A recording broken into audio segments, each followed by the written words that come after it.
Okay, so today we're going to talk about building resilience through small wins. Before we get into it and kind of, this is going to have a lot to do with the last two Zooms that we've talked about. You don't need to have watched them to understand today's lesson, but I recommend it because, I think there'll be some parts that they kind of go hand in hand. So for those of you, I know might have a couple of new clients tuning in with us this week, new CCA family members. So if you, I'll text you afterwards and I'll tell you where you can find the recordings of the other two Zooms that I did. Okay. So, and then next week, this is big. Okay. I'm going to put a flyer up in the page on the Facebook page, but every last Zoom of the month going forward is going to be more of a group coaching kind of thing. So I'm going to have themes for each month's group lesson. This week, next week, our Zoom, we're going to have like a little Valentine's Day themed thing going on. So, and again, I'm going to type this all up and post it on the Facebook page, but I want us each to come to it with a mocktail or a cocktail if you want. I'm going to do a mocktail. But I want us all to have like a specialty drinky drink ready for that Zoom, where we can then share what it is we're drinking as an icebreaker. Then we're going to talk a little bit about, our vision boards. I'll also put a supply list. I want to put together vision boards together, and we'll just spend the time kind of working through our things one-on-one, but in a group setting. So the last two Zooms were focused on really having affirmations set up and your goals so we can really focus on that. And that's what we're going to be kind of physically building out together next week. So that'll be really fun. And then every last Zoom of the month, like I said, will be some form of interactive group coaching kind of thing. So okay, I'm excited. All right, let's dive in. So, I think the biggest thing when it comes to all of this is how do we stay the course with something when we have bodies that are it takes so much work to get, or what we perceive as work, right? To get to a certain place with our results. And tell me, drop a 1 in the chat if you've ever felt this way. It feels like it can all be undone like that. You put so much work into something and it feels like one thing happens and it all goes to shit. Put a 1 in the chat if you felt that way. Living with 1 million, living with PCOS, living with thyroid issues feels like one step forward, 10 steps back kind of thing, right? So I think when you're in the middle of trying to put new changes in place, right? You're trying to change your life. You're trying to change, develop a lifestyle. We all want something to be sustainable, right? But the biggest and most annoying part of sustainability is that you are not going to have these big, obvious moments of like, oh my God, I woke up and my body is entirely different. Like it's such a subtle domino process and it takes time. It's annoying. If anyone tells you differently with PCOS and thyroid issues, especially Hashimoto's, that there is a way to do this quickly, they are lying to you. They just want your money. They just want to give you something really strict. They're not caring necessarily about how much it lasts. They're full of crap if they're telling you it can be fast. So that's the first thing. So that being said, how do you stay the course when things are so subtle, when it's taking so long, when your weight that you're carrying around, for those of you who have that as one of the results that you want, it's not because you're sitting around eating Krispy Kreme donuts all day long, right? That's not the reason we're here. So if you're looking at it where we have to fix the underlying thing that makes weight so easy to gain and so difficult to lose, right? We got to fix, and I'm talking negative like that for a reason, because it's what we all think. We're human, right? We think in black and white. And if you feel like, how am I going to feel like it's working? How am I going to stay the course? Like if I don't have a clue that something's changing. And that's what I want to talk about today, because there are plenty of clues. And these little wins or clues, like, whatever, these little wins, they all add up.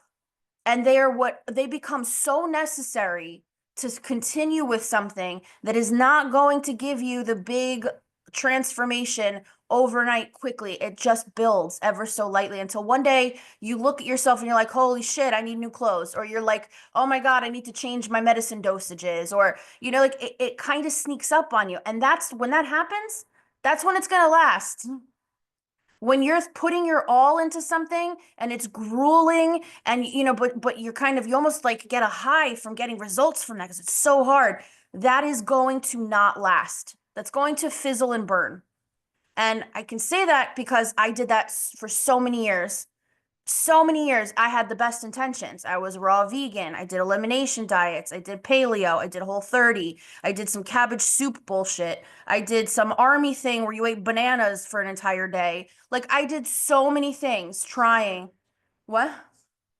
Oh yeah, Nick wanted me to remind you guys, celery juicing. Have you ever cleaned the juicer for making celery juice? It's foul. So anyway, we never figured out how much celery you need for a whole cup, but spoiler, it's a lot.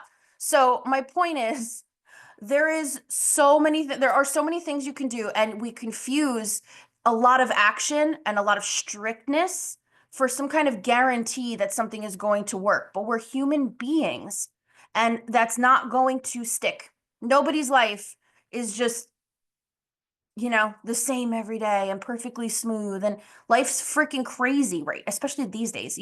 So, that being said, I think it's important that we stop.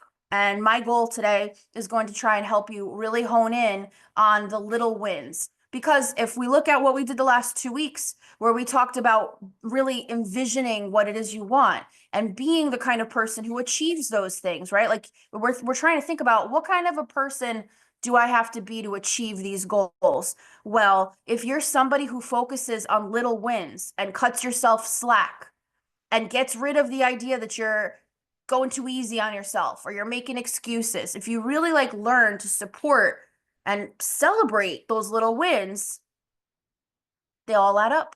You're going to get somewhere. Okay? So let's get into it. Now, there's a story. Those of you who are new clients who are tuning in, you're gonna have deja vu because you probably heard this story pretty recently. And some of you might have heard this story years ago when you first joined me here, but I think it's a good one. There's a reason why I tell it. I'm gonna tell you a story about a client I had a while ago. Okay, and I love her. She and I still do periodic calls and stuff. She's not really in the community anymore because this was a while ago, but she loves that I tell her story still. Okay, so I'm going to tell it.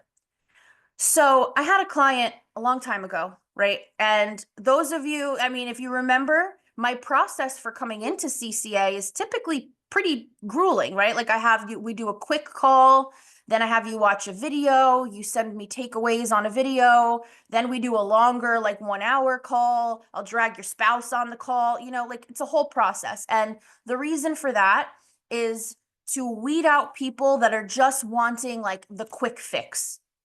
Now, of course, do we all want the quick fix? Yeah, we're human. Every single one of us, if we were given the opportunity, no strings, no consequences, where we could snap our fingers and everything was all better, every single one of us would pick that. Okay? Again, if this isn't a movie, like there's no drawback, like it's not, hidden innuendo, but like, poof, you're cured. Who wouldn't pick that? Right? But I don't feel like that's realistic. So I'm not going to coach in that way. If I have somebody that's like obsessed with just wanting some like quick fix diet, like we're not going to be able to get done the things we need to get done. So that process, people who are like more so just like quick fix minded are typically not going to go through that process and, jump through all those hoops. So her and I do our first introductory call, 10, 15 minutes. She's telling me what the problems are. I'm asking her symptoms, and it goes great. She's not overly focused on a number for the scale, or she's not fad diet minded, or so I thought. She sends me her takeaways on the video, the Zoom that I had her watch. Fantastic takeaways, deep, like she wasn't surface level or anything. Great. We get on the longer call to get her enrolled. And it's like I was talking to a whole other person, right? So she picks up the phone, super aggro. I think the way that she answered the phone was, "Hi, Michelle, I'm going to tell you the whole story today." Or like, "I'm going to tell you the real story." Something really just bold like that. And I was like, okay, I can't wait to hear it.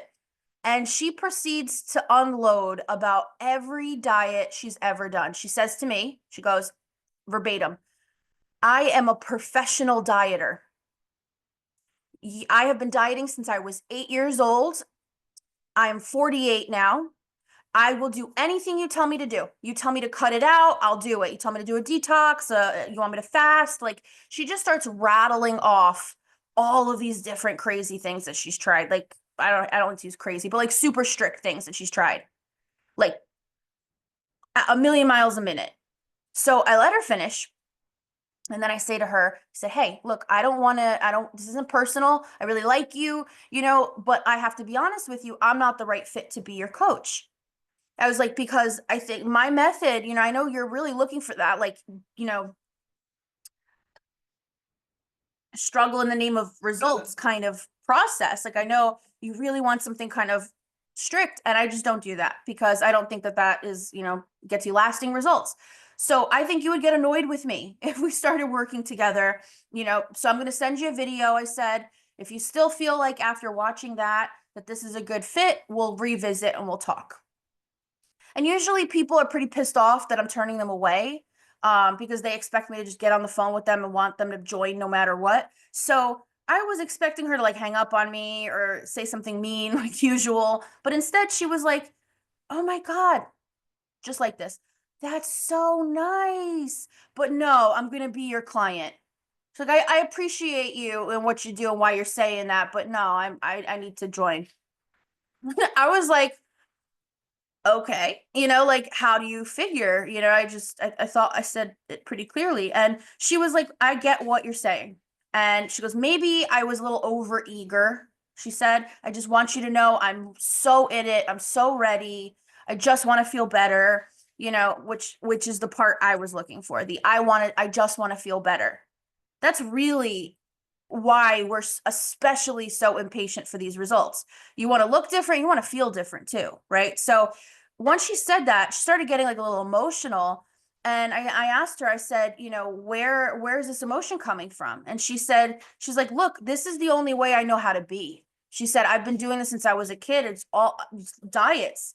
She goes, I'm good at diets, I'm bad at losing weight. Who feels that? So she said, really last week I was supposed to go to a college visit with my daughter, and I was supposed to go visit the campus. We're going to go to the little, center of town that's there. It was gonna be a whole weekend. And I got the email outlining how much walking there would be. And I started panicking, thinking, what if I need to take a break?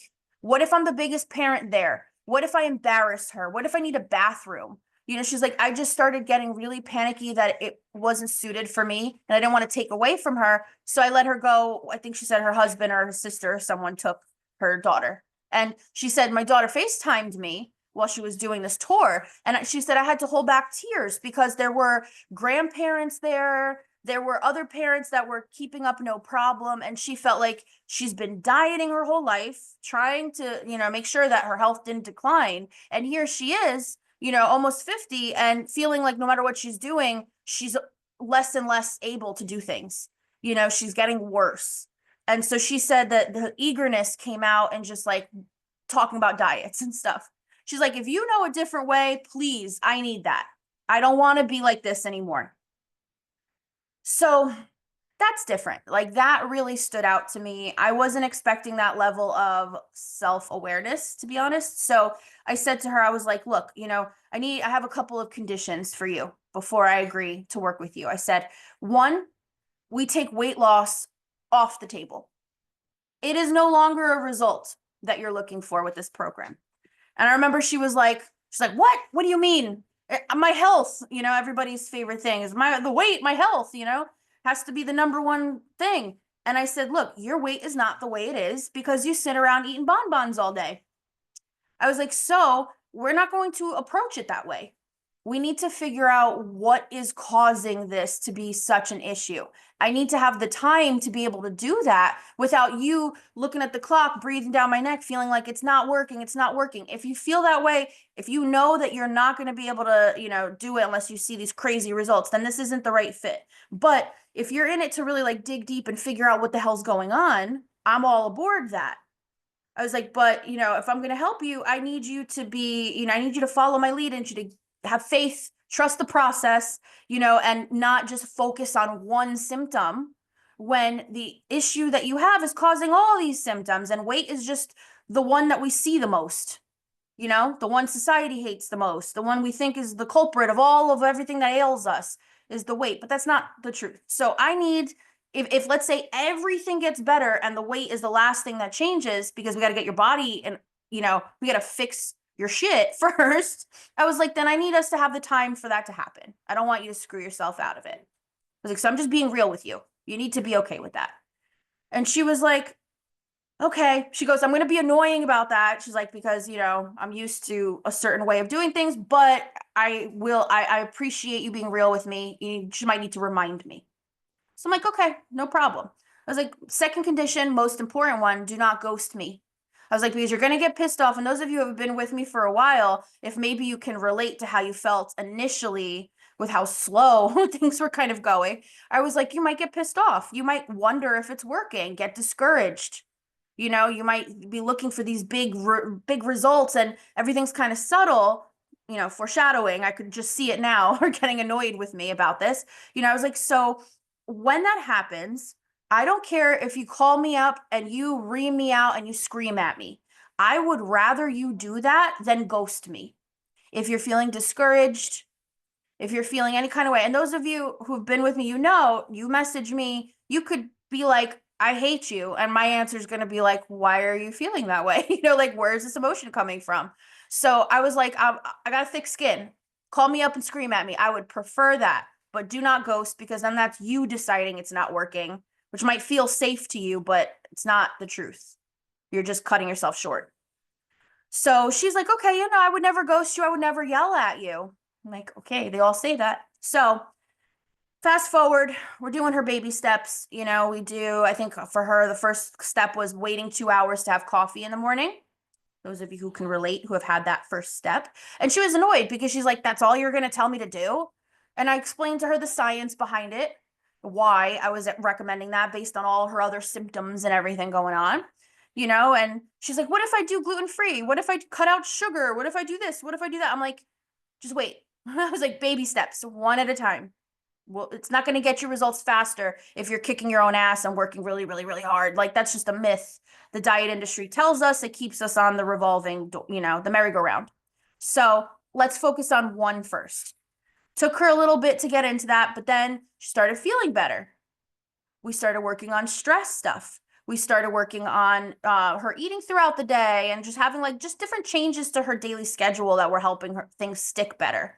And she was telling me that she was feeling better, hesitantly, she was telling me she was feeling better. It all comes to about maybe the third week, and she stops answering me and she misses our call. She's about to ghost, ladies and gentlemen. So I'm like, either I'm never going to hear from her again or she's going to call me and ream me out. And sure enough, I get the call. She rips into me for like 5 minutes straight, right? About just like, I had such high hopes and this is stupid and blah, blah, blah, blah, blah. She probably said more stuff in there because at one point I remember I was laughing because it was so mean, but I knew it wasn't like her. I knew she was like wigging out, she just really wants us to work. So I thanked her for being real with me. And when she stopped, like, take a breath, I was like, listen, I told you this would happen. I was like, there is a reason I say this. You might hit a point where your frustration boils over. I'm really glad that you called me. I was like, so I know you're feeling upset because you wish things were moving along faster. I was like, but what are some clues or little wins, whatever? What are some clues coming from your body that are telling you that something's moving around, something's changing? And she had to really think about it because she was pissed. She's like, no, nothing's changed.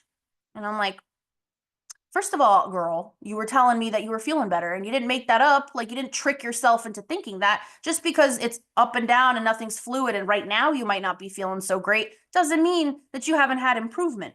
So I really helped her try to think about it, which I'm going to do with you guys, trying to pinpoint the little wins. And she goes, well, now that you mention it, I used to have to wake up a bunch overnight, like 2-3 times a night to go pee. And I have slept through the night like a rock. Okay. That's from hormones changing and adjusting. You're sleeping deeper. You're not needing to wake up as much. It could be your blood sugars. There could be so many. This is only a few weeks in at this point. We didn't even have time to figure out what helped that get better. I was planning on it. So I was like, okay, that's great. What else? She goes, I've been on, like, I've had Tums or Pepsid in my bag and I've needed to take them throughout the day since my youngest was born, she said, and she's like 16. 16 years of daily antacid use throughout the day. She goes, I haven't needed any antacids in like 3 days. Okay. I was like, no big deal. Your 16-year heartburn is better. Anything else? And she's like, well, now that you mention it, she goes, I park at the cheapest garage near my office. She goes, but it's 8 city blocks away. So I usually will walk till about halfway and stop at like a newsstand, get some tea or whatever. Used to be coffee, but now she switched to tea, and she's like, and then I just walk to my desk. So today I got to my desk. I'm like, where's my tea? She's like, and I realized I never stopped. She goes, I guess, was thinking about the day ahead and I kept walking and I didn't realize I didn't get tired. She told me she had been working there for 5 years and had forced herself, like every day she would get mad at herself for needing to take this break. But, and she was like, you gotta walk, and would physically require the stopping. Got super winded and everything. And look, 3 weeks in, and she was walking to her office, no problem. So, I said to her, I was like, do you get the point that I'm making here? And she's like, yes, I get it. I'm so sorry. She's like, you told me this would happen. She wasn't the first. She wasn't the last either. She was like, so I said, give me, let's just revisit in a week or so. We'll be at your 4 week mark. For her, she was taking pictures and measurements, and she was like, she like begged me to like weigh herself, and I'm like, yeah, as long as you don't care what the result is, or at least as long as the result doesn't stop you from continuing to do what you're gonna do, because that would be silly, right? Just because it's not happened yet, you're gonna stop trying to get it. I was like, so weigh yourself if you can, if you know you won't be affected, if you didn't lose anything. Trying to prepare her. She lost 7 pounds. Now, that wasn't like every single month. There was a lot of adjustments that we made. She was getting a lot more sleep. She was eating more throughout the day. Like I think she was barely cracking 1,000 calories when we started talking. So, she really made a lot of strides towards that. And like I said, it wasn't every single month. Like it was slow after that. But what it really helped her see is like, hey, you do not have to kick your own ass to get results. And you're not, she eventually lost over 100 pounds, this client. And she did it, I'll tell you what, she did it when she threw out her damn scale and she said, I'm not weighing myself anymore. She's like, I feel so much better. She told me, she's like, I have a good plan. I feel like I have energy. I can be present. She's planning on going on vacation the following year with her family. She's like, so as long as I stay this way, I feel this way, like I'm good. And then the weight ended up being lost on its own. Didn't happen overnight. I think we were working together probably closer to 2 years at that point for her to lose over 100 pounds. But she did it without hunting it down. She cared more about the little wins. She cared more if one week she did all her baby steps right, but the next week she could only do half. She didn't let that make her feel like she screwed up and all hope is lost and she'll never get it. She just kind of went with the fluidity of being a human being, that balance of not having to be on the ball every single day of your life. That is what keeps you going for 2 years when you're friggin' losing weight and you're not sitting there marking it off on a checkboard, checklist, every bit of weight you've lost. Whew. Okay. So before I keep yapping, I want to know, what did you guys take away? Tell me in the chat. What are some takeaways from that story?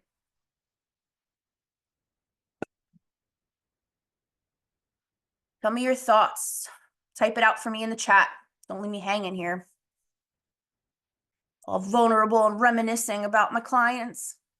It's not a fix me overnight program. Hell no, because, you know, I care about it lasting. How many years I was yo-yoing, losing the same 20 pounds over and over again, feeling like crap, having to update the people around me on the new diet I was doing. And it was just for what? For what? I never felt good.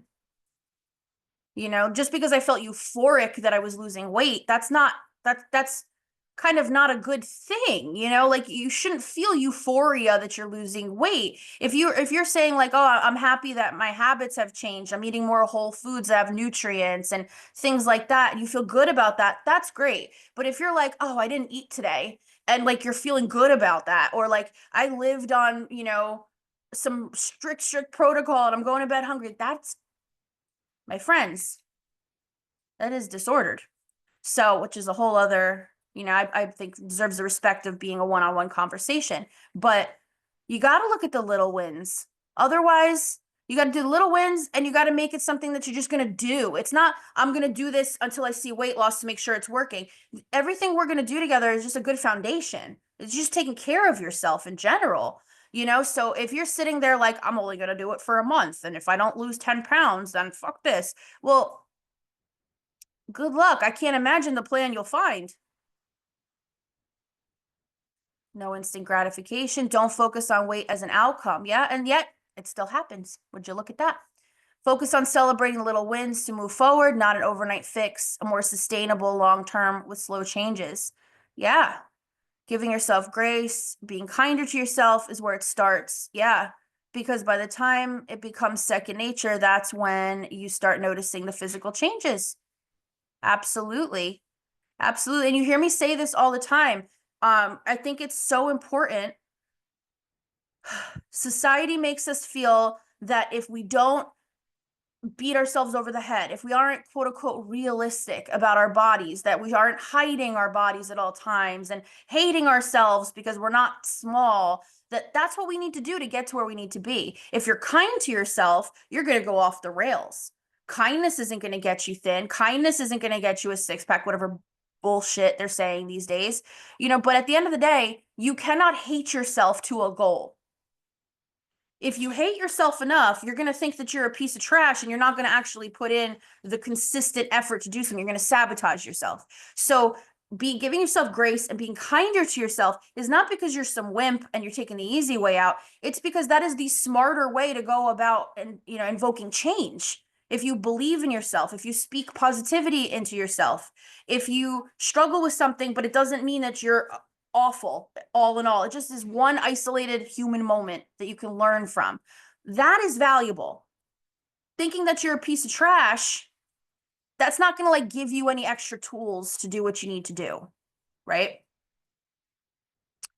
It's helped me talk to friends, physicians, and other people about having chronic illness because they don't get it. And it leads to less disordered eating. Absolutely. Absolutely. I think people are so surprised when they talk to someone who's eating because of health issues. I think people almost immediately don't even believe that that's what it is, especially if you're in a bigger body. People just assume you're doing it to lose weight. And I think when we start really giving respect to the fact that like it's a chronic illness, it's not because I need to eat more friggin' fiber, like it's because like could that help? Yes, but it's not because of some one thing I'm doing wrong in my diet that this is the situation. It's a little bit deeper than that. So I love that. Okay, great feedback. Okay, so defining small wins, I think that is a really big thing to do, right? Because what I said about us innately thinking that we're making excuses for ourselves or we're going too easy on ourselves. So I want you guys to agree right now. I want you to say this in the chat. Crap, what was it? It was there. Put it in my notes. It was so good. Hold on.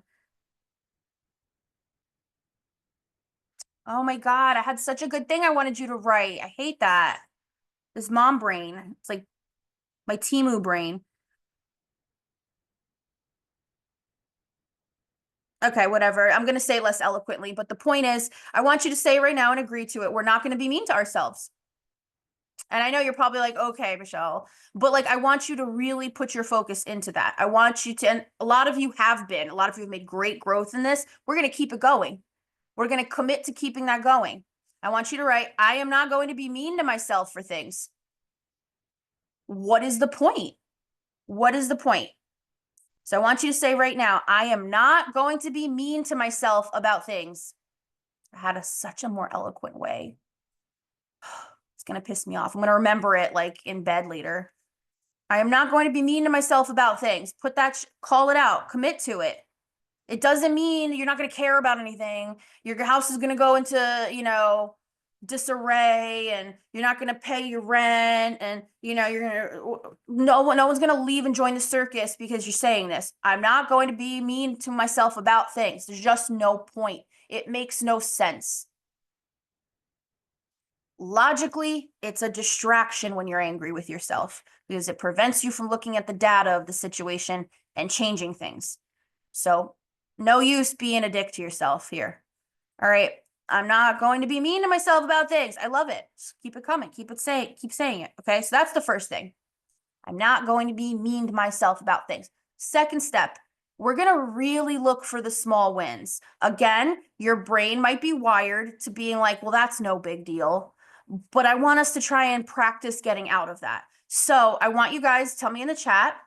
I want you guys to tell me, what is a small win from today?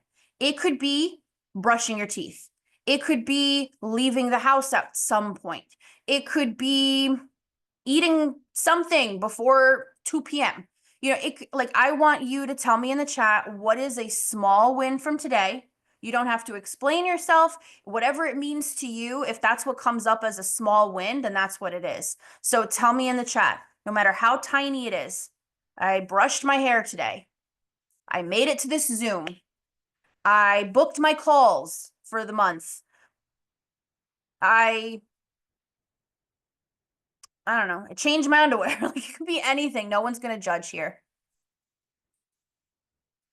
Waking up early at 6:45 to put my daughter on the bus and not dreading the morning. That's a huge win. Because let me tell you, I am an ogre in the morning. I've always been. It's not my thing. I talked to a counselor. Amazing. Made pot roast for dinner. Amazing. Didn't panic. Huge. Huge, huge, huge. I got a bunch of little stuff done that I've needed to get done for the last 3 months. I missed a doctor's appointment because I overslept. It's actually a win. I could definitely see that for sure. You put yourself first, you got your rest. Shit happens, you reschedule, everyone will live. I washed the dishes and didn't put it off for too long. Huge win. Huge win. I hate doing the dishes. So I really do.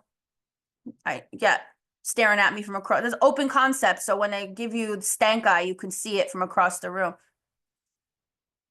You didn't marry me for my dish cleaning abilities, okay? Anyway. So these wins, I want you guys to remember something, that you did all of this today, right? So if tomorrow you aren't able to do those same things, that does not negate them happening today. Tomorrow might be a whole other set of new little wins. And that's the way I want you to think about yourself, especially this time of year, because I cannot tell you the influx of applications I'm getting happens every year. The holidays are over. You're thinking about the summer coming up. You feel like your clothes are a little tight or whatever the case may be. And people come flooding like, help me lose weight, blah, blah, blah. This time of year, we start focusing on the big picture a lot and getting unimpressed with these little wins. So we start thinking, I got to get it into gear for the summer. Who here, drop a 1 in the chat, who here has been hit before with that urgency of like, oh my God, I got to get my whole life together before the weather gets warmer? It's like some existential crisis that like we're behind. And like, how many times does that not happen?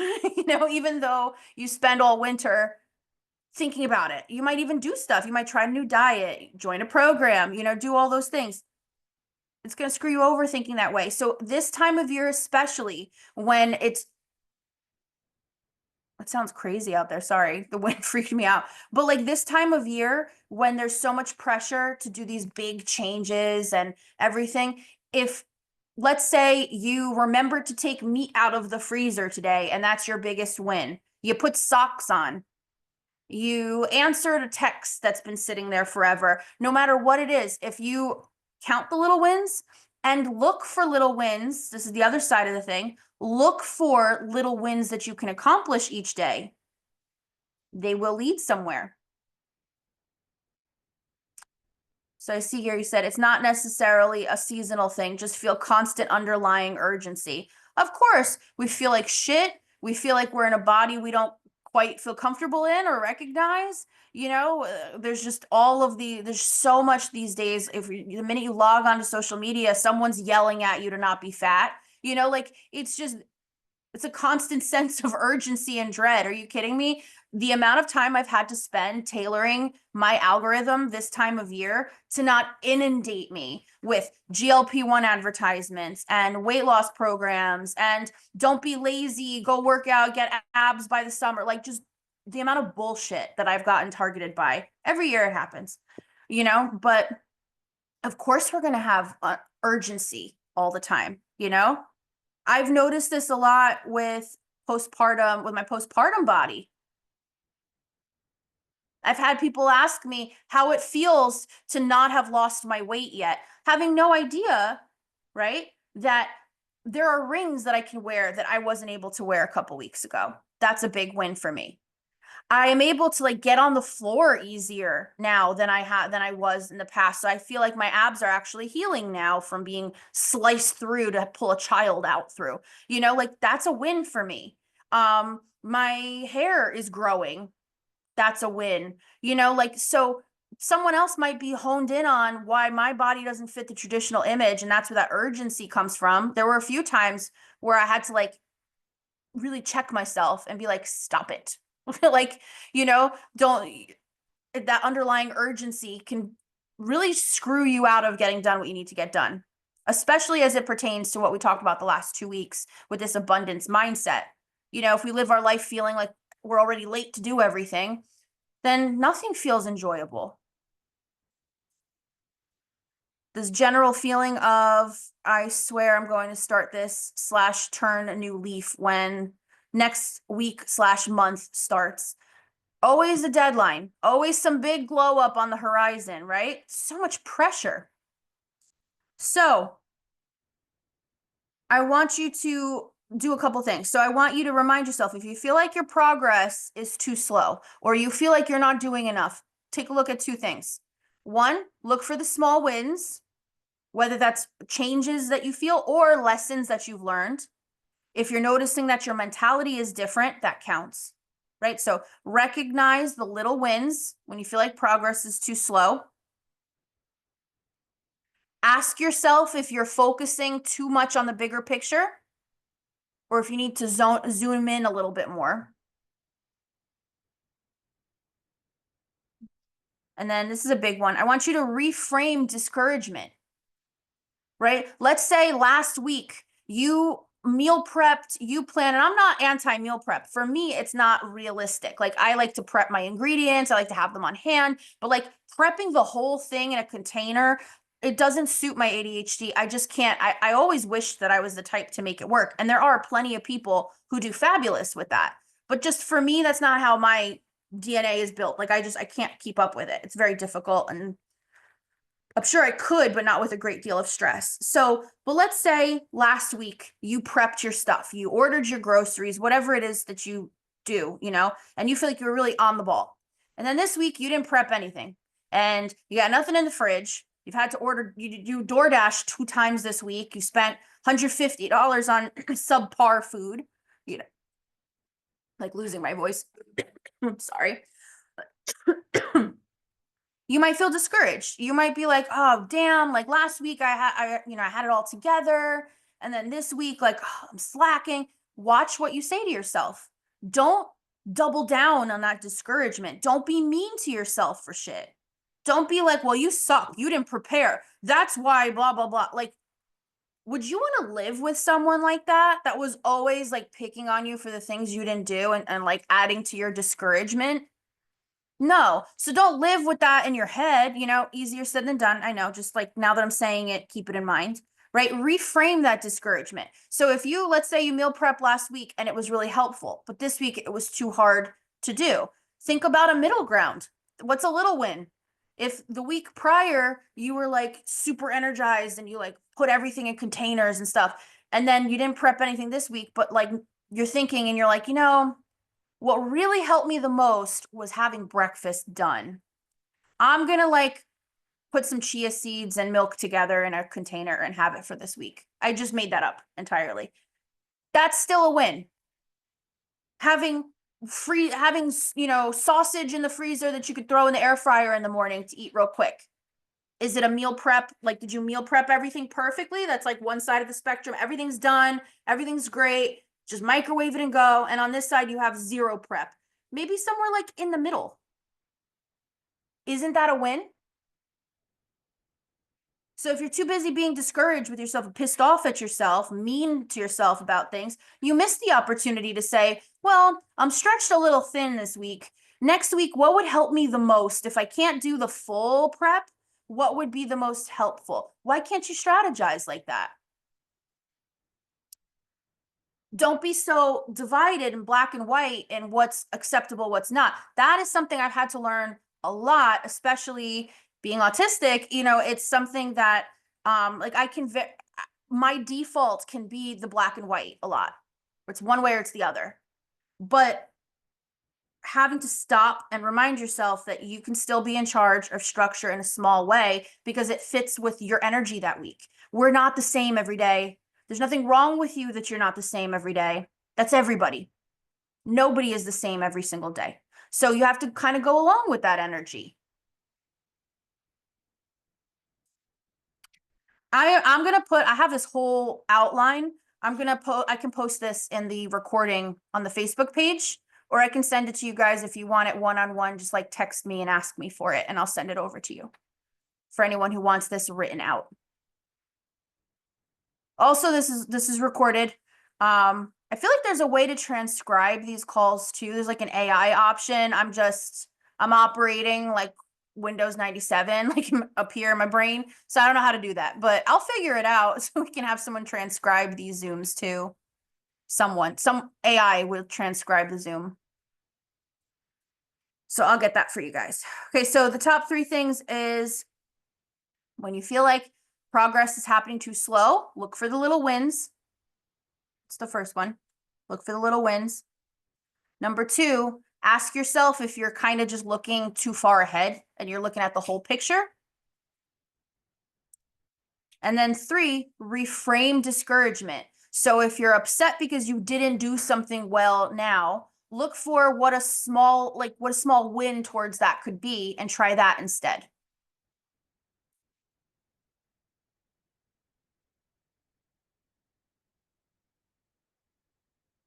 So what do you guys think? If you can think of a situation where it was hard to think of the smaller picture.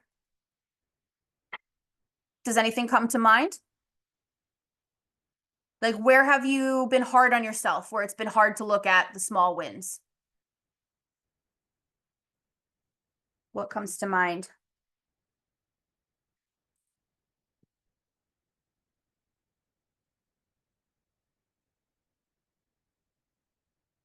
When have you been hard on yourself before? Not losing weight. That's a big one. When I'm tired and don't plan. Yep. Lack of energy. Yeah. Yeah, I was talking to a client yesterday. There's this I used to name my Zooms like the most complicated, convoluted titles, I swear. So I don't remember what I named this one. I gotta find it, but it's something along the lines of we are our own movie producers. If you look that up in the page, you'll probably find it. It's a ridiculous name. So, but if you think about it, this whole thing about being nice to yourself and looking at the little wins and everything is if you start to build this character in your brain that you are, if you start to think of yourself as someone who drops the ball, is lazy, is, just gross, is whatever it is that you tell yourself, you start to develop this like character like you would if you were like a producer or something. If you're writing a story or you're making a movie, whatever, you like develop this character and then you kind of like embody that character, right? We're trying to do that the positive way with abundance mindset and stuff like that, where you think of yourself in this high regard. right? And then you attract things that you want. But we naturally kind of do the opposite, where we start to like put these things together that show just what a piece of shit we are. And we're so hard on ourselves when we do that, right? So some of these that I'm, oh my God, the worst, my voice is gonna crack. But some of these, pretty much all of these, like not losing weight, when I'm tired and I don't plan, lack of energy, not wanting to do anything, feeling like I'm being lazy instead of productive, like in the chat, right? I feel like all of that kind of builds to this like shitty, useless character that we have made in our mind. And if you believe you fit that role, it's like a self-fulfilling prophecy. You will, like, hey, you put yourself into that position, right? You think you're this lowly character, this lazy oafish thing, blah, blah, blah. Who's going to convince you otherwise if that's what you think? Why would you live differently or act differently if in your head you're telling yourself you're this big piece of shit every day? So if you catch yourself doing that, that's what I want you to reflect on. That's what I want you to rein back in and be like, no, no, no. I'm not going to like trash myself and then think I'm going to do better. You do that by looking at the little wins and trying to reframe your discouragement. So, what cheesy quote do I have down here at the bottom?